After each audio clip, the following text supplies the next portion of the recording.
Stepstone presenting Vira, truly independent AI homes, 0% no other charges. போரூருக்கே இது புதுசு at Kattupakkam Porur. கிட்டத்தட்ட 1.5 லட்சத்துக்கும் மேற்பட்ட நிர்வாகிகளை உடனடியாக பணியமர்த்த வேண்டும் அப்படின்னு சொல்லி விஜய் அவருக்கு உத்தரவிட்டிருப்பதாக ஒரு தகவல் வெளியாயிருக்கு. அந்த ரசிகர் மன்றத்திலேயோ மக்கள் நற்பணி மன்றத்திலேயோ இருந்தவங்களை தான் பேரண்ட் பாடியில் போஸ்டிங் போட்டிருக்கு. வெளியிலிருந்து வரக்கூடியவங்களுக்கு வாய்ப்பு இருக்கும் அப்படின்னு சொன்னாங்க இல்லைங்களா, அந்த 2ஆம் ஆண்டு துவக்க விழாலையும் பொதுக்குழு கூட்டத்திலையும். மேபி அது அதுவா இருக்கலாம். அதிமுக பாஜக அலைன்ஸையும் ரிஜெக்ட் பண்ணிருச்சு தாவேகா அப்படின்னு எடுத்துக்கலாமா? அப்படி எடுத்துக்காதீங்க. ஏன்னா இந்த ஸ்டேட்மெண்ட் ரொம்ப ஒரு முக்கியமான கீ ஸ்டேட்மெண்ட். அது பாஜகவுடன் எந்நிலையிலும் கூட்டணி இல்லைன்றது லைன் 1. அதுக்கு லைன் 2 ஒன்று இருக்கு. 2026 தேர்தல், 2031, 2036 தேர்தல்களிலும் திமுக தான் வெற்றி பெறும். அதாவது இது ஒரு பயத்தின் வெளிப்பாடு தான் நான் பார்க்குறேன். கனவெல்லாம் பலிக்காது, உழைப்பு மட்டும்தான் பலிக்கும். மக்களுக்கு நீங்க செஞ்ச நல்லது மட்டும்தான் பலிக்கும். இங்க மோடி மஸ்தான் இதெல்லாம் பலிக்காது. உழைப்பு, உண்மை, இது மட்டும்தான் பலிக்கும். அமைச்சர்களோ முதல்வர்களோ மாறுவதனால் இது மாறாது. இது ஒரு ஆர்கனைஸ்டு சிஸ்டமேட்டிக் லூட்டிங். கீழே டாஸ்மாக் நிர்வாகம் அப்படின்னாலே பாத்தீங்கன்னா இந்த மாதிரிலாம் தான் இருக்கும் அப்படின்னு உள்ள ஒரு சிஸ்டம் எங்கிட்டு இருக்கா. கரெக்ட், அப்படி செட் ஆயிட்டாங்க.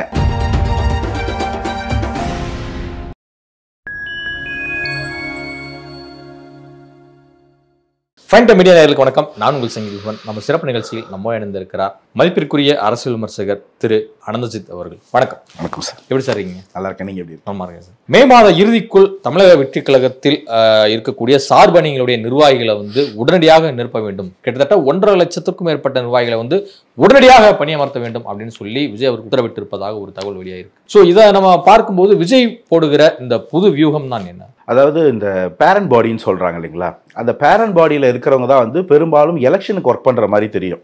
அது கேண்டிடேட்டா இருக்கலாம், கேண்டிடேட்டை தேர்ந்தெடுக்கிற கமிட்டியா இருக்கலாம், பூத் வாலண்டியர்ஸா இருக்கலாம், இதெல்லாம்.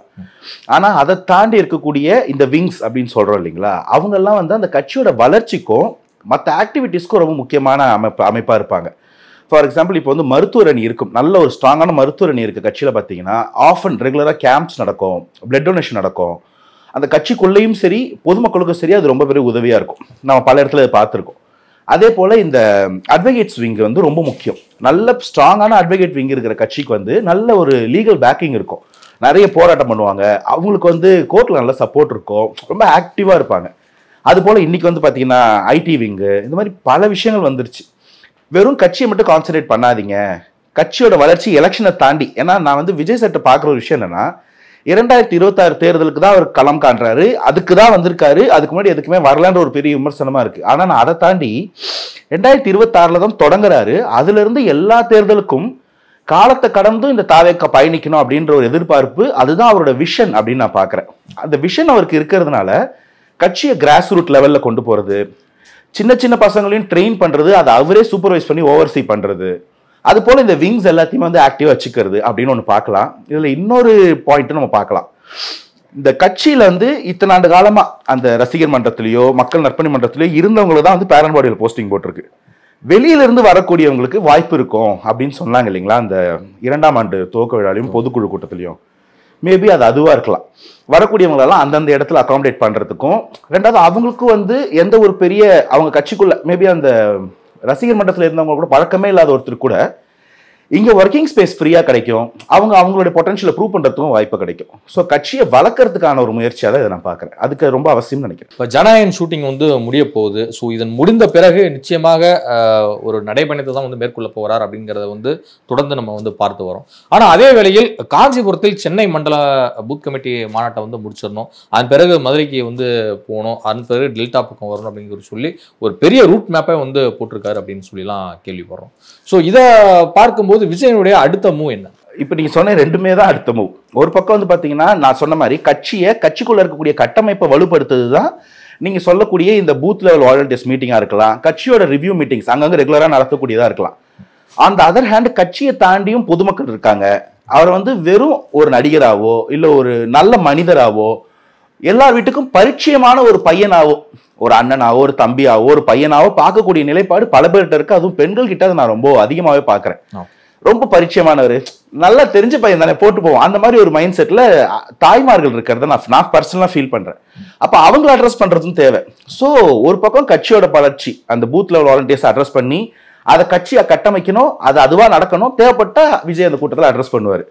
இரண்டாவது வந்து இந்த மாதிரி பொதுமக்களை சந்திக்கிறது, அது அந்தந்த பெல்ட்ல கட்சியும் வலுப்படுத்தும், கட்சிக்கு புது புது ஆட்களையும் உள்ள கொண்டு வந்து சேர்க்கும், வாக்காளர்களையும் கொண்டு வந்து சேர்க்கும். மூணாவது, இது எல்லாத்தோட முக்கியமான விஷயம், ஒவ்வொரு தொகுதிக்கும் ஒவ்வொரு பகுதிக்கும் தலைவர் செல்லும் போது அங்க இருக்கக்கூடிய கிராஸ் ரூட் பிரச்சனையை அவரால் பர்சனலா ஃபீல் பண்ண முடியும். அப்பதான் அவர் அதுக்கு தீர்வு சொல்ல முடியும், அதை எப்படி சரி பண்ண போறன்னு ஒரு ஐடியா கொடுக்க முடியும், அதெல்லாம் மேனிஃபெஸ்டோல எதிரொலிக்க முடியும். இல்லைன்னா வச்சு பாத்தீங்கன்னா சும்மா யாரோ ஒருத்தர் கொடுக்குற ரிப்போர்ட்டை வந்து தலைவர் பேசுற மாதிரி வந்துடும். அதனால எனக்கு தெரிஞ்சு அந்த 6 மாத காலம் அதுக்கு சரியா இருக்கும், அதை செய்யறது ரொம்ப சரியா இருக்கும், அவசியமானதுன்னு நினைக்கிறேன். ஜூன் 22 விஜய் அவருடைய பிறந்தநாள். ஸோ இந்த தினம் வந்து ஒரு மிகப்பெரிய அளவில் ஒரு பிரம்மாண்ட பொதுக்கூட்டத்தை எதுவும் ஏற்பாடு செய்ய திட்டமிட்டிருக்கிறதா தாவேகா? இல்லை, ஆக்சுவலி பொதுவாகவே அவங்க வந்து அவங்க தளபதியோட பிறந்தநாளை வந்து ரொம்ப ஹாப்பியாக செலிப்ரேட் பண்ணக்கூடியதை நம்ம பார்த்துருக்கோம். கட்சி சார்பில் நம்ம வந்து கட்சிக்குள்ளே கிடையாது, அதனால கட்சிக்குள்ளே ஏதாவது ஈவெண்ட் பிளான் பண்ணியிருக்காங்கன்னு தெரியாது. பட் டெஃபினட்டாக பிளான் பண்ணியிருக்கணும், பண்ணலைனாலும் பண்ணணும். ஏன்னா வந்து ஒரு கட்சியோட அந்த மக்களுக்கு வந்து பார்த்தீங்கன்னா அவங்க தலைவனோட பிறந்த நாளும் அந்த கட்சியோட துவக்கப்பட்ட நாளும் தான் தீபாவளி பொங்கலாக இருக்கும். இது நான் பல இடத்துங்களில் பார்த்துருக்கேன். கலைஞருடைய பிறந்தநாளும் அம்மையார் ஜெயலலிதாவோட பிறந்தநாளும் எப்படி கொண்டாடிருப்பாங்க, நம்ம பஸ்ஸில் உட்காந்துருந்தா கூட பஸ்ஸை மிரட்டி நிப்பாட்டி லட்டு கொடுப்பாங்க. அது அவங்களுக்கு ஒரு தீபாவளி பொங்கல் மாதிரி. அப்போ அதை அவங்க கொண்டாடணும். தவறும் இந்த கட்சியோட வளர்ச்சி பாதைக்கு போயிட்டு இருக்காங்க. வளரும் போது ரொம்ப ரொம்ப ஒரு ஸ்டெப்பும் கேர்ஃபுல்லாகவும் இருக்கணும், ஃபாஸ்டாகவும் இருக்கணும். ஸோ அதுக்கு இது ரொம்ப முக்கியமாக பார்க்குறேன். அந்தந்த பகுதியில் அட்ரஸ் பண்ண சொல்லி விஜய் ஏதோ 1-2 இடத்துக்கு போனார்னா அது வேற லெவலில் ட்ரெண்ட் ஆகிடும். எங்கே வராருன்றது தெரியாமல் சர்ப்ரைஸாக இருந்தால் அது அதோட சூப்பராக இருக்கும். இல்லை வந்து கட்சியை ஆர்கனைஸ் பண்ணி ஏதாவது பெரிய ஈவெண்ட்டாக இருந்தாலும் வரவேற்கத்தக்கதாக தான் இருக்கும். ஏன்னா இன்னும் சில மாநாடுகளும் பிளான்ல இருக்கிறதா கேள்விப்படுறோம். ஆனால் இவ்வளோ ஷார்ட் டைமில் மாநாட்டுக்கு வாய்ப்பு இருக்கான்னு எனக்கு தெரியல. Will have to wait and see. But ஏதாவது ஒன்று நடக்கணும். பாஜகவுடன் கூட்டணி இல்லை அப்படின்னு சொல்லிட்டு அழுத்தம் திருத்தமாக சொல்லியிருக்கிறாரு தமிழக வெற்றி கழகத்தின் துணை பொதுச் செயலாளரான சிடிஆர் நிர்மல்குமார் அவர்கள். ஸோ இதை நம்ம பார்க்கும்போது அப்போ அதிமுக பாஜக அலைன்ஸையும் ரிஜெக்ட் பண்ணிருச்சு தாவேகா அப்படின்னு எடுத்துக்கலாமா? அப்படி எடுத்துக்காதீங்க. ஏன்னா இந்த ஸ்டேட்மெண்ட் வந்து ரொம்ப ஒரு முக்கியமான கீ ஸ்டேட்மெண்ட். அது வந்து பாஜகவுடன் எந்நிலையிலும் கூட்டணி இல்லைன்றது லைன் 1.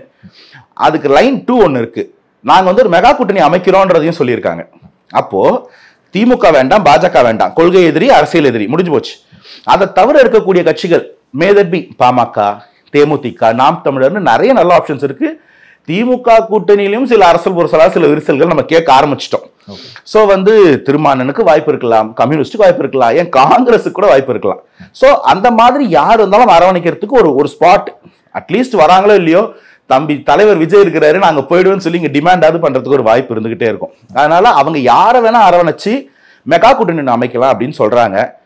விச் மீன்ஸ் யார்கிட்டயே பேசிட்டு இருக்கிறாங்கன்றது தான் நம்ம புரிஞ்சிக்க வேண்டிய விஷயம். இது முதல்ல கூட்டணி கதவுகளை திறந்துதான் வச்சிருக்கு. தாவேகா ஆரம்பத்துல இருந்தே திறந்தா வச்சிருக்கு. இந்த மற்றவங்க தான் நாங்க மூடிட்டோம், திறந்துட்டோம், ஜன்னலை மூடிட்டோம், ஜன்னல் திறந்துட்டோம் சொல்லிட்டு இருக்காங்க. தாவேகா இதை பத்தி எதுவுமே சொல்லல. நம்மளை நம்பி வர்றவங்களை நம்ம அரவணைப்போம் அப்படின்றது தான் அன்னைக்கு கொள்கை திருவிழால சொன்னது. இன்னமும் they still stand by that. இந்த முதல் பாயிண்ட், ரெண்டாவது பாயிண்ட் சொன்ன பார்த்தீங்களா, இது ரெண்டுத்துக்கு நடுவில் ஒரு பாயிண்ட் இருக்கு, which is reading between the lines. அது என்ன சொல்லுதுன்னா, பாஜகவை துரத்தி விட்டால் அஇஅதிமுகவுடன் கூட்டணி வைக்கவும் நாங்கள் தயார். எங்களுக்கு பாஜக கூட்டணி இல்லைன்னு தான் சொன்னார் சிடி நிர்மல்குமார். எங்களுக்கு பாஜக கூட நிக்கவே போறது இல்லைன்னாரு. பாஜக கூட போறதால அஇஅதிமுக கூடயும் போலன்னு அவர் சொல்லல. விச் மீன்ஸ் நான் முன்னாடி சொல்லிட்டு இருக்கோம், பாஜக அஇஅதிமுக கூட்டணி இந்த 6 மாத காலத்துக்குள்ள எங்கேயாவது உடைய பெற்றால் எனிதிங் இஸ் பாசிபிள். தாவேகாவுடைய பூத் கமிட்டி வந்து கிட்டத்தட்ட ஒரு 60,000க்கும் மேற்பட்ட பூத் கமிட்டியை வந்து நியமிச்சிட்டோம், இன்னும் சில ஆயிரங்கள் தான் பாக்கி அப்படின்னு சொல்லியிருந்தாரு தாவேகா பொதுச்செயலாளர் புஷி ஆனந்த் அவர்கள். ஆனால் தற்போது கிடைக்கக்கூடிய செய்திகள் எல்லாமே என்ன சொல்றாங்க அப்படின்னா, இன்னும் பூத் கமிட்டியை வந்து முழுமையாக போட முடியாமல் சில மாவட்ட செயலாளர்கள் திணறுவதாக ஒரு தகவல் வெளியாகிட்டு இருக்கு. ஸோ இதை பார்க்கும்போது சில மாவட்டங்களில் பூத் ஏஜென்ட்டுக்கு ஆள் எதுவும் கிடைக்காம இருக்காங்களா, என்ன பிரச்சனை? மேபி நான் இது இப்படி பார்க்குறேன். ஃபர்ஸ்ட் பாயிண்ட் வந்து இதை யார் சொல்லணும் அப்படின்னா, அந்த கட்சியோட அஃபிஷியல் ஸ்டேட்மெண்ட்ல இது வந்ததுன்னா, ஏன்னா அந்த பொதுக்குழு கூட்டத்தில் சொன்னது ஒரு official statement. 52,000 booth committee volunteers போட்டாச்சு, இன்னும் ஒரு 15,000க்கு தேவை இருக்கு, சீக்கிரம் அந்த வேலைகளை முடிங்கன்னு ஒரு பர்டிகுலரா சில மாவட்டங்களை குறிப்பிட்டு சொன்னார். அது ஒரு அஃபிஷியல் ஸ்டேட்மெண்ட். அதை வச்சுக்கிட்டு இங்க பல கற்பனைகள், பல ரூமர்ஸ் வந்து சுத்திக்கிட்டே இருக்கு. தமிழக அரசியல் வந்து முன்னெப்பும் இல்லாத அளவுக்கு ஒரு ரூமர் பேஸ்டு பாலிட்டிக்கல் என்வைரன்மெண்டா மாறிடுச்சு. அதை பேஸ் பண்ணி இதை காட்டின கதையா இருக்கலாம். நமக்கு அஃபிஷியல் ஸ்டேட்மெண்ட் எதுவும் வரல.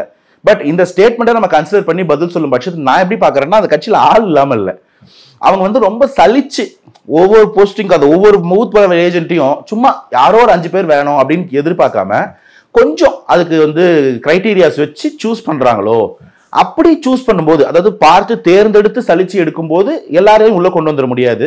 இன்னும் கொஞ்சம் ஸ்க்ரூட்டினி போயிட்டு இருக்கலாம். இன்னொரு சின்ன ப்ராப்ளமும் இருக்க வாய்ப்பு இருக்கு. அந்த கட்சிக்குள்ள இருக்கக்கூடிய எல்லாருமே வந்து ஒரே மாதிரி ஒரே லெவல்ல இருந்து தலைவர் விஜய் வந்து பார்த்து ரசிச்சு வளர்ந்தவங்க. இன்னைக்கு ஒரு பூத் லெவல் ஏஜென்ட்டா இல்ல நான் தலைவர் ரசிச்சுட்டே இருப்பேன், தலைவர் பார்த்துட்டே இருப்பேன், தலைவர் ஓட்டு போடுவோம், வேலை செய்வேன் அப்படின்னு போது அந்த தேவை, அந்த niche of a political booth agent என்னன்னு தெரியாம கூட இருக்கலாம். மேபி அது இன்னும் கற்பிக்கப்பட வேண்டிய தேவை இருக்கலாம். அது வந்து அவங்க தலைவர் ஒரு வார்த்தைப்பா வாங்கன்னு சொன்னா வந்து குமிஞ்சிருவாங்க. ஸோ அதெல்லாம் வெளியே அவங்க பிரச்சனை அவங்க பார்த்துக்கிட்டோம். பொது வெளியில அந்த கட்சியோட நிலைப்பாடு, கொள்கை, கோட்பாடு, மேனிஃபெஸ்டோ அதுதான் நமக்கெல்லாம் தேவை. அதுக்கு தான் நம்ம பேசணும்னு நான் நினைக்கிறேன். உங்க கட்சி வேலையை நீங்க பாருங்க சார், அவங்க பார்த்துக்குவாங்கன்னு எல்லாரும் சொல்ல வேண்டியது. இந்தியாவில் பல நடைபயணங்கள் வந்து பார்த்தீங்கன்னா பல்வேறு மாநிலங்கள்லையும் சரி, நாடு முழுக்கவும் சரி, ஒரு பெரிய மாற்றத்தை தான் ஏற்படுத்தி இருக்கு. சில இடங்கள்ல தோற்றும் வந்து இருக்கு, அதையும் நம்ம ஒத்துக்க வேண்டிய தேவை இருக்கு. ஸோ அப்படி பார்க்கும்போது விஜய் அவர்களுடைய இந்த ரூட் மேப், இந்த நடைப்பயணம் எல்லாமே வந்து பெரிய அளவில் மக்களை வந்து ஈர்க்குமா, இளைஞர்களை தாண்டி? இல்லை, என்னோட பாயிண்ட் வந்து நான் என்ன ஃபீல் பண்றேன்னா, ஒரு இந்த நடைப்பயணத்தை பொறுத்த வரைக்கும் ஒரு தலைவனுக்கு இது அத்தியாவசியங்க. அந்த தலைவனை எல்லாருக்குமே தெரியும். இப்போ நீங்க ஆந்திரா எடுத்துக்கங்க, ஜெகன்மோகனோ இல்லை அவங்க அப்பாவோ, இல்ல தமிழ்நாட்டில் வைகோ அவர்கள் போயிருக்காரு. பாரதிய ஜனதா கட்சி ஜனசங்கமா இருந்த போதுல இருந்தே நிறைய வாட்டி அந்த மாதிரி பண்ணியிருக்கிறாங்க, ரத யாத்திரை, பாத யாத்திரைன்னு. இப்ப அண்ணாமலையார் பண்ணாரு, முதல்வர் ஸ்டாலின் பண்ணாரு. இது எல்லாமே என்ன சொல்லுதுன்னா, அந்த மக்களின் முகத்தை அந்த தலைவன் பார்க்கணும். அந்த தலைவன் முகம் எல்லார் மனசுலயும் பதிஞ்சிருக்கும், பல்ஸ் தெரிஞ்சுக்கலாம், அங்க ஃபீல் பண்ணணுங்க, பிளட் அண்ட் பிரெத்தை ஃபீல் பண்ணணும். என்ன சொல்றாங்க, அவங்களுக்கு தேவை என்ன அப்படின்றத வந்து சும்மா ஸ்டாட்டிஸ்டிக்ஸ் ரிப்போர்ட் எடுக்கிறது, இந்த கருத்து கணிப்பு, அந்த ப்ரீ போல், இந்த போஸ்ட் போல்ன்றதை தாண்டி ஒரு தலைவன் எல்லார்ட்டையும் போய் நிக்கணும், நம்பிக்கை கொடுக்கணும். அது தலைவருடைய ஒரு முக்கியமான கடமையா நான் பாக்குறேன்.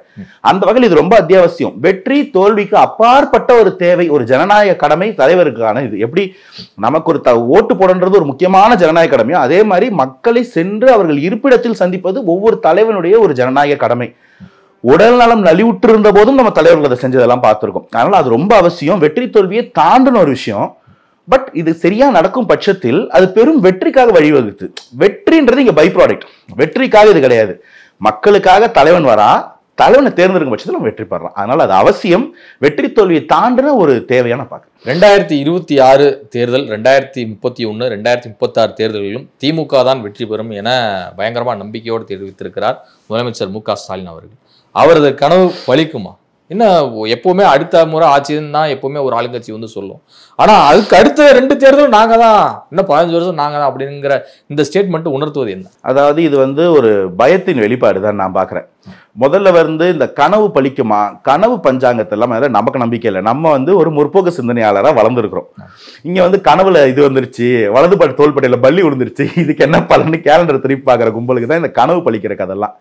கனவெல்லாம் பலிக்காது. உழைப்பு மட்டும்தான் பலிக்கும். மக்களுக்கு நீங்க செஞ்ச நல்லது மட்டும்தான் பலிக்கும். இங்க மோடி மஸ்தான் இதெல்லாம் பலிக்காது. உழைப்பு, உண்மை, இது மட்டும்தான் பலிக்கும். இதுக்கு முன்னாடி எப்பயும் இல்லாத அளவுக்கு இப்போ ஒரு தேவை என்னன்னா, இது வந்து தமிழக அரசியல் மட்டும் கிடையாது, இந்திய அரசியல்லையே இதை பல இடத்துல பல தலைவர்கள் பண்றதை நம்ம பார்த்துட்டோம். அம்மையார் ஜெயலலிதா வந்து கண்ணு கட்டின தூரம் வரைக்கும் எதிரியே இல்லை அப்படின்னு அவங்க ரெட்டாரிக் ஸ்டேட்மெண்ட்ஸ்லாம் உங்களுக்கு ஞாபகம் இருக்கும். பாஜக 2047 இந்தியா வல்லரசு ஆகும், அது வரைக்கும் நம்மளே வர எலெக்ஷன்ல 300 400 சொல்லி மெஜாரிட்டி கூட வாங்காம போனதை பார்த்தோம். ஸோ ஒரு வெற்றியை சுவைச்சிட்டு அந்த வெற்றிக்குள்ள பயணிக்கும் போது அந்த சீட்ல உட்காந்துட்டு அந்த சீட்டு கொடுக்குற ஒரு கம்ஃபர்ட் இருக்குல்ல, அது இன்னும் கூட நான் கொஞ்சம் சொல்லலாம் ஒரு வார்த்தை. அந்த சீட்டு கொடுக்குற ஒரு மமதை என்ன வேணா, நான் தான் அப்படின்னு கொக்கி குமார் மாதிரி பேச வச்சிருது எல்லாரையும்.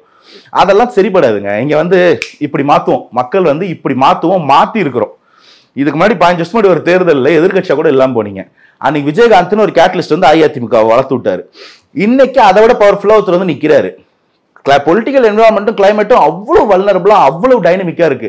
எதை பேஸ் பண்ணி, எந்த ஒரு டேட்டாவை பேஸ் பண்ணி என்ன வச்சு நீங்க இந்த லாஜிக்ல சொல்றீங்கன்னு எனக்கு தெரியல. ஸோ வெறுமன ஒரு மக்களுக்கு, அவங்க தொண்டர்களுக்கு ஒரு நம்பிக்கை ஊட்டும் விதமா இருந்ததுன்னா சந்தோஷம். பட் அதை தாண்டி இது நிஜமாவே ஒரு நம்புறாருன்னா அதீத நம்பிக்கையும் ஆபத்து தான். தன்னம்பிக்கை முக்கியம், ரொம்ப நம்பிக்கையும் ஆபத்து. அது வந்து தலைவர் புரிஞ்சுக்கிட்டாருன்னா நல்லது. டாஸ்மாக் முறைகேடு விவகாரத்தில் என்னதான் நடக்குது? ஒரு பக்கம் கோர்ட்ல இந்த வழக்கு சீரியஸா ஹைகோர்ட்ல வந்து போயிட்டு இருக்கு. 21ஆம் தேதி வந்து இது நாள் வரைக்கும் தமிழ்நாடு லஞ்ச ஒழிப்புத்துறை டாஸ்மாக் குறித்த என்னென்ன வழக்குகள்லாம் பதிவு பண்ணியிருக்கீங்க அப்படிங்கிற டீட்டெயிலான அறிக்கையை வந்து சமர்ப்பிக்கணும் அப்படின்னு சொல்லிட்டு ஒரு உத்தரவிட்டு இருக்கு. இப்போ 21ஆம் தேதி என்ன மாதிரியான வழக்குகளை வந்து லஞ்ச ஒழிப்புத்துறை நடத்திட்டு வருது, என்ன ஸ்டேட்டஸ் அப்படிங்கிறத 21ஆம் தேதி நம்ம எல்லாருமே தெரிஞ்சுக்க போறோம்.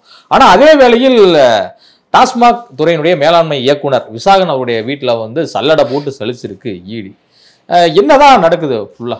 இல்லைங்க, டாஸ்மார்க்ல வந்து ஒரு ஊழல் அப்படின்னு நான் சொன்னா, இது வந்து அதுக்கு ஒரு விசாரணை அப்படின்னு கேட்கறதே வந்து இந்த கைப்பொண்ணுக்கு வந்து கண்ணாடி மாதிரி தான். பட்டவர்த்தனமா தெரியுதுங்க. ஒரு பாட்டிலுக்கு ஒரு 10 ரூபா வாங்குறாங்க, 15 ரூபா வாங்குறாங்க, ஃப்ரிட்ஜில் வச்சதுக்கு ஒரு ரேட்டு, வெளியில் வச்சதுக்கு ஒரு ரேட்டுன்னு. ஸோ இது வந்து ஒரு ஊழல் இல்லையா? இது ஒரு பேசிக்கா நீங்க வந்து இந்த கொள்முதல்ல ஊழல், கன்சைன்மெண்ட் டிராவல்ல ஊழல், லாஜிஸ்டிக்ஸ்ல ஊழல் எல்லாம் விட்டுருங்க. அதுக்கெல்லாம் நிறைய டேட்டா தேவை. இந்த 10 ரூபா 15 ரூபா 20 ரூபான்னு இருக்கு இல்லைங்களா, பில்லுக்கு மேல கொடுத்தாதான் ஜிபேல வாங்குவாங்க. அந்த மாதிரி ஒரு எக்ஸ்ட்ரா மட்டும் ஜிபேல வாங்குவாங்க. ஸோ இதெல்லாம் வந்து பார்த்தீங்கன்னா சும்மா ரேண்டமாக அந்த டேட்டாவை எடுத்து உள்ளே வந்தது என்ன, வெளில போனது என்ன, எத்தனை பாட்டில், ஏன் இந்தந்த பாட்டில் இந்தந்த அமௌண்ட் பில் வாங்கியிருக்கேன்னு பார்த்தாலே ரொம்ப பட்டவர்த்தமாக தெரிஞ்சிடும். ஸோ டாஸ்மார்க் ஊழலை வந்து ப்ரூவ் பண்ணுறதுக்கு ரொம்ப பெரிய கஷ்டம்லாம் கிடையாது. இந்த பாருங்க அப்படின்னு சொன்னாலே ஜட்ஜுக்கே புரிஞ்சிடும், தூக்கி யாரும் வேணுமோ உள்ள வச்சிடலாம். அதை தாண்டின ஒரு அரசியல், இங்கே ஒரு அரசியல் நடந்துகிட்டு இருக்கிறதா தான் நம்ம புரிஞ்சுக்கணும். ஏன்னா இடி வராங்க, ஒரு ரைடு பண்ணுறாங்க, ரைடு பண்ணி 1000 கோடி ரூபாய்க்கு எங்ககிட்ட ஃபைல்ஸ் கிடைச்சிருச்சு, லட்சம் கோடி ரூபாய்க்கு மேல நாங்க வந்து எஸ்டிமேட் பண்றது ஊழல்னு சொல்றாங்க. அதுக்கப்புறம் எங்க போனாங்க? அதுக்கு போராட்டம் பண்ணாரு பாஜக தலைவர் அண்ணாமலை, அவர் தலைவராக இருந்தபோது. அதுக்கப்புறம் அவர் அதை பத்தி பேசவே இல்லை, தலைவரையும் மாத்திட்டாங்க. இன்னைக்கு இந்த லஞ்ச ஒழிப்புத்துறைக்கு போறாங்க அப்படின்னா, லஞ்ச ஒழிப்புத்துறை தான் செகண்டரி சார். கன்சியூமர் அஃபேர்ஸ்ல போய் பார்த்தாலே இதுல வந்து குப்பையா கம்ப்ளைண்ட் இன்னைக்கு வரைக்கும் வாங்குறாங்க. எந்த ஒரு பயமும் பதற்றமும் தயக்கமும் இல்லாம இன்னைக்கு வரைக்கும் அது நடந்துகிட்டே இருக்கு. அப்படின்னா இது ரொம்ப ஆர்கனைஸ்டா. இது சொல்லுவாங்க தெரியுமா ஒரு படத்துல, சிவாஜி படம்னு நினைக்கிறேன், இப்ப நீ கொடுக்கறது வந்து தெரு கோடியிலேருந்து கோடி வரைக்கும் போகுது, பிள்ளையார்ல இருந்து மூஞ்சூர் வரைக்கும் கொடுக்க போறோம், எவனும் ஒண்ணு கேட்க முடியாது போடா அப்படின்னுவாங்க. அந்த மாதிரி when corruption is so organized, யாரன்னு எடுப்பீங்க, அந்த ஸ்ட்ரக்சர்ல யாரன்னு பிடிப்பீங்க, இவனை தொட்டா அவனை கை கட்டுவான், அவனை தொட்டா அவனை கை கட்டுவான். இந்த மாதிரி ஒரு நிலைமைக்கு வந்துருச்சு. ஸோ இது ஒரு ஓவர் ஹால்காக தான் பண்ணணும். So when it becomes a political corruption, ஒரு பவர் எக்ஸ்ப்ளாய்டேஷன் அது மாறும்போது தீர்வு வந்து பொலிட்டிக்கல் அஜெண்டா தான். பொலிட்டிக்கலா எப்படி இந்த ரெஜிமை மாத்துறதுன்னு தான் பார்க்கணும். இவங்க இதுக்கு வழக்கு போட்டு வாதாடி தீர்ப்பு கொடுப்பாங்க நினைச்சிட்டு இருந்தோம்னா நம்ம தான் முட்டாள். So there is a political change required. அது வரும் பட்சத்தில் இதெல்லாம் வெளியே வரும். இன்னைக்கு எப்படி அஇஅதிமுக ரெஜிம் நடந்த பொள்ளாச்சி அநியாயம் வந்து திமுக ஆட்சியில் வெளில வந்துருச்சா, அரெஸ்ட் பண்ணிட்டோமா, எல்லாரும் கன்விக்ட் ஆயிட்டாங்களா, அது மாதிரி இந்த ஆட்சி மாதிரி தான் இவங்களும் மாட்ட வாய்ப்பு இருக்கும். ஆனா இந்த டாஸ்மாக் தொடர்பான விஷயத்துல வந்து பாத்தீங்கன்னா, இந்த முறைகேட்டுல விசாரணை அப்படிங்கிறது 2017ஆம் ஆண்டுல இருந்து 2023ஆம் ஆண்டு வரைக்கும் விசாரணை போகுது. அப்படிங்கும்போது அப்ப 6 வருஷம் அப்படின்னா அதிமுக ஆட்சி காலத்தில் அமைச்சராக இருந்த தங்கமணியும் வந்து மாட்டுவதற்கான வாய்ப்புகள் தானே அதிகமா இருக்கு. அப்ப 3 அமைச்சர்கள் வந்து உள்ள சிக்கிறாங்களா, முன்னாள் இந்நாள் அமைச்சர்கள்னு. இப்ப தங்கமணி இருந்தாரு, செந்தில் பாலாஜி இருந்தபோது ரொம்ப பல புகார்கள் எழுந்ததை வந்து நம்ம பார்த்தோம். தற்போது முத்துசாமி வசம் வந்து அந்த துறை ஒப்படைக்கப்பட்டிருக்கு. அப்ப இந்த 3 பேருமே மிகப்பெரிய அளவில் ஒரு தலைக்கு மேல கத்திய வச்சுட்டு இருக்காங்களா? இது வந்து அதுதான் நான் சொன்னேன் அந்த ஸ்டேட்மெண்ட். அப்போ அதையே நான் முன்னாடி பதில் சொல்லிட்டேன். இப்ப நீங்க கேட்ட கேள்விக்கு இது வந்து அமைச்சர்களோ முதல்வர்களோ மாறுவதனால் இது மாறாது. இது வந்து ஒரு ஆர்கனைஸ்டு சிஸ்டமேட்டிக் லூட்டிங். கீழே டாஸ்மாக் நிர்வாகம் அப்படின்னாலே வந்து பாத்தீங்கன்னா இந்த மாதிரிலாம் தான் இருக்கும் அப்படின்னு உள்ள ஒரு சிஸ்டம் இயங்கிட்டு இருக்கா. கரெக்ட். அப்படி செட் ஆயிட்டாங்க. யார் வந்தாலும் ஆட்சியில யார் இருந்தாலும் டாஸ்மாக்ல இருக்கக்கூடிய ஒரு ஹெல்பர் ஒரு பாட்டிலுக்கு 10 ரூபா கொடு அப்படின்னு தைரியமா கேட்கறதுக்கு இங்க தைரியம் கொடுத்தாச்சு. தலை முதல் கால் வரை, உச்சி முதல் பாதம் வரை இந்த ஊடுருவி போச்சு இந்த கரப்ஷன். இப்போ இது நீங்க வந்து அஇஅதிமுக ஊடுருவி இருக்கு, அதே சமயம் பவர் சென்டரும் ஊடுருவி இருக்கு. பவர் சென்டர் யாரா வந்தாலும் இந்த ஊடுருவப்பட்ட கரப்ஷன் மாறாதுன்னு நான் சொல்றேன். அதாவது நீங்க வந்து இவர் அமைச்சரா வச்சீங்கன்னா சார் உங்களுக்கு இவ்வளவு பர்சன்டேஜ், நாளைக்கு அவர் வந்தாருன்னா வேணா பர்சன்டேஜ்ல 2% கூட டிமாண்ட் பண்ணலாம். அவ்வளவுதான் உங்க ப்ரெரோகேட்டிவ்.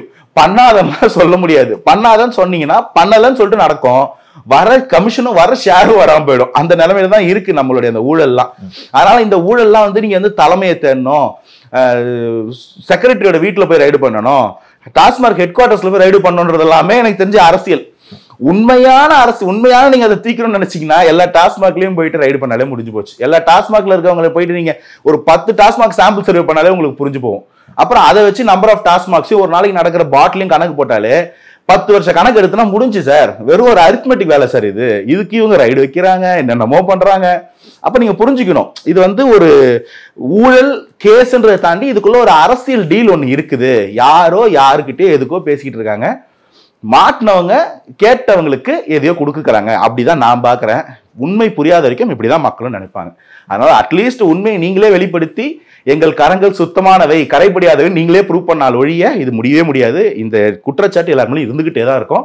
நான் திமுக அதிமுகன்னு சொல்லலை, எல்லாரையும் சொல்றேன். இப்போ 1000 கோடி ரூபாய்க்கு வந்து முறைகேடு நடந்திருக்கு அப்படின்னு சொல்லிட்டு அமலாக்கத்துறை சில வாரங்களுக்கு முன்பு ப்ரெஸ் ரிலீஸ்லாம் வந்து கொடுத்துருந்தாங்க ஒரு அறிக்கையாலாம். ஸோ இதெல்லாமே நம்ம பார்க்கும்போது அதை தொடர்ச்சியாகத்தான் இது வந்து உள்ளே போயிருக்கு. இப்போ அமலாக்கத்துறை அதிகாரிகள் வந்து மேற்கொண்டு விசாரணையை நடத்தக்கூடாது அப்படின்னு சொல்லிட்டு ஸ்டேக்கெலாம் வந்து போனாங்க தமிழ்நாடு அரசு. அப்புறமேல உடனே நீங்கள் வாபஸ் வாங்குறீங்க இல்லையான்னு சுப்ரீம் கோர்ட்டில் கேட்டாங்க. அப்புறம் உயர்நீதிமன்றத்தில் விசாரணைப்பதில் உங்களுக்கு என்ன பிரச்சனை, என்ன சிக்கல், கொஞ்சமாவது நேர்மை நடந்துக்குங்க அப்படின்னு சொன்னோன்னா அப்புறமேல இவங்களும் கொஞ்சம் பின் வாங்கிட்டாங்க.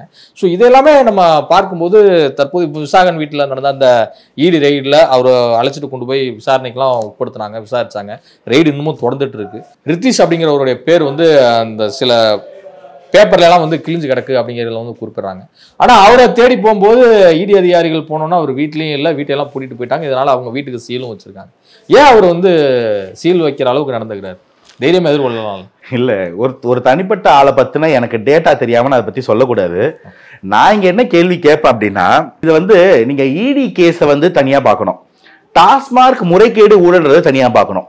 இடி வந்துட்டாங்கனால அந்த இடத்துல இடியோட பிரைமரி அப்ஜெக்டிவ் என்னன்னா, எங்கெங்கெல்லாம் வந்து மணி லாண்டரிங் நடந்திருக்கு, ஒரு இல்லீகலா சோர்ஸ் பண்ண ஃபண்டை, அந்த பிளாக் ஃபண்டை, அந்த பிளாக் மணியை எப்படி இவங்க வந்து பல்வேறு கட்ட டிரான்சாக்ஷன் மூலமா ஒயிட்டா மாத்திருக்காங்க, இல்ல வெளியில போய் திரும்ப அந்த பணம் உள்ள வந்திருக்கா, இல்ல உள்ளவே வந்து மல்டிபிள் டிரான்சாக்ஷன்ல ஒயிட் ஆகியிருக்காங்களா அப்படின்னு அந்த PMLA prevention of money laundering act படி எப்படி இது வெள்ளையாய் மாற்றப்பட்டிருக்கு, எப்படி சிஸ்டம்குள்ள இந்த காசை கொண்டு வந்து சொருவிட்டாங்கன்னு பாக்குறது தான் இடியோட வேலை.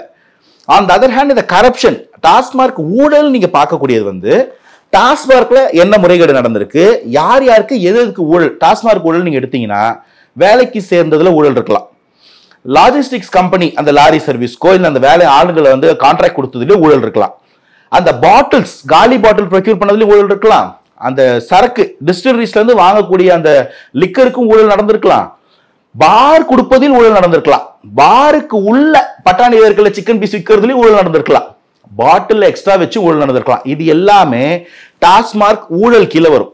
இந்த ஊழல் மூலமா கலெக்ட் பண்ண அமௌண்ட், அந்த சம் அமௌண்ட் எங்க போச்சு, அது எப்படி பிளாக், ஏன்னா இது பிளாக் அன்அக்கவுண்டட் இன்கம், இது எப்படி ஒயிட்டா மாறுச்சு அப்படின்றதா வந்து இடியோட வேலை.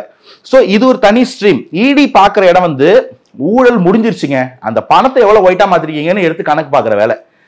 இது எவ்வளவு நடத்திருக்கீங்க, இன்னும் எவ்வளவு நடத்திக்கிட்டு இருக்கீங்கன்னு கேட்கறது ரெண்டும் வேற வேற. நம்ம டாஸ்மார்க்ன்றதால ஒரே லைன்ல இதை வச்சிடக்கூடாது. இதுல நீங்க சொல்லக்கூடிய இந்த இடி ரைட் நடத்தக்கூடிய செக்ரட்டரியா இருக்கலாம், இல்ல யாரோ ஒரு பணக்காரரா இருக்கலாம், பிசினஸ்மேனா இருக்கலாம், அவரு இதை மணி லாண்டரிங் பண்ணிட்டா அந்த சார்ஜ் ஷீட்ல மாட்டிட்டாலே அவங்க சொத்துக்கள் முடக்கப்படும். அந்த பயத்துல மேபி அவர் வந்து அப்ஸ்காண்ட் கூட ஆயிருக்கலாம். இருந்தாலும் சார்ஜ் ஷீட் ஃபைல் பண்ணும்போது அந்த சொத்துக்கள் முடக்கப்படும். அதுதான் இடியோடைய ஸ்பெஷல் பவர். அதனால அது வேற இது வேற. அண்ணாமலை அவர்கள் சமீபத்தில் ஒரு பிரஸ் மீட் கொடுத்திருந்தாரு. அதுல அவர் என்ன குறிப்பிட்டிருக்காரு அப்படின்னா, ஒரு சந்தோஷமான வாழ்க்கையை வாழ்ந்துட்டு இருக்கேன், ஆடு மாடு கோழி ப்ளஸ் வந்து இயற்கையை ரொம்ப நேசிச்சு இருக்கேன், இப்போ நினைச்ச இடத்துக்கு போக முடியுது, வர முடியுது, டக்குன்னு நினைச்சா ஒரு நாட்டுக்கெல்லாம் வரேன் அப்படிங்கிற மாதிரிலாம் குறிப்பிட்டிருக்காரு. நேரம் கிடைச்சா புத்தகங்கள்லாம் கூட படிப்பேங்கிற மாதிரிலாம் சொல்லாமல் சொல்லிட்டாரு. ஸோ இப்படிலாம் நம்ம பார்க்கும்போது அவருடைய ஸ்டேட்மெண்ட் எப்படி புரிஞ்சுக்கணும்? கொஞ்சம் ரிலீஃப் ஆயிருக்கிறாரா? இல்லை, அவர் ஸ்டேட்மெண்ட் எப்படி புரிஞ்சுக்கிறதுன்றலாம் எனக்கு அது பெருசாக நான் இன்ட்ரெஸ்டே காமிக்கல. என் கேள்வி என்னன்னா, 12 வருஷத்துக்கு முன்னாடி காலேஜ் முடித்தோம். காலேஜ் படிக்கும்போது கோவா போனோம் அப்படின்னு ஒரு ட்ரிப்பு பிளான் பண்ணோம்.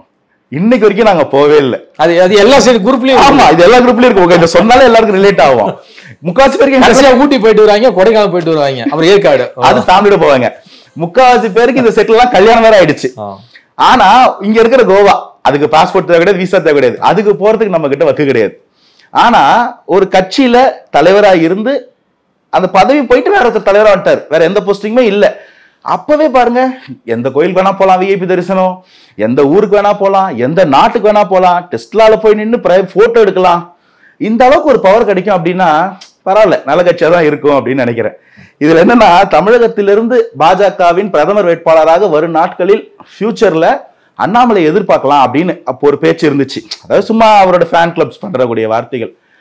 இவருடைய ஊரா சுத்துறத பார்க்கும்போது ஓகே, ஒரு பிரைம் மினிஸ்டர் கேண்டிடேட் தமிழ்நாட்டுல இருந்து ரெடி ஆயிட்டாரு அப்படின்னு தான் தோணுது. ஆமாங்க, பின்ன எல்லா ஊருக்கும் போறாரு, நல்லா எல்லா ஊர்லயும் ரேப்பர் ரெடி பண்ணிக்கிறாரு. அதுதானங்க நமக்கு நல்ல ஒரு பரிச்சயமான விஷயம். 12 வருஷமா அதானே பாத்துக்கிட்டு இருக்கோம். அதனால அது ஒரு பக்கம். பட் ஆன் சீரியஸ் நோட், இந்த ஊர் எப்படி இருக்கு பாருங்களேன். ஒரு எம்ஜிஆர் பாட்டு ஒண்ணுத்துல வரும், கொடுத்ததெல்லாம் கொடுத்தான் யாருக்காக கொடுத்தான் அப்படின்ற பாட்டுல. அதுல வந்து படைத்தவன் மேல் பாவம் இல்லை, பசித்தவன் மேல் பழியும் இல்லை, கிடைத்தவர்கள் பிரித்து கொண்டால் உழைத்தவர்கள் தெருவில் நின்றார். பலர் வாட வாட சிலர் வாழ வாழ ஒருபொழுதும் கடவுள் பொறுத்ததில்லை. இதுதான் நிலைமை. கடவுள் பொறுத்துக்கிட்டே இருக்காரு. இங்க சில பேர் வாழ்ந்துகிட்டே இருக்காங்க. அவங்க கட்சியில இருக்கக்கூடிய பல பேர் தொண்டர்கள் அதை பார்த்துக்கிட்டே இருக்கிறோம். இது நியாயமான எனக்கு தெரியல. ஆனா நல்ல ஊர் சுத்தி பார்க்கணும் அப்படின்னா அந்த கட்சியில சேர்றது கூட ஒரு நல்ல ஆப்பர்ச்சுனிட்டியா இருக்கும் அப்படின்னு நினைக்கிறேன். இதுவரை உங்க பல்வேறு கருத்து கொண்டு நன்றி சார். Thanks for having.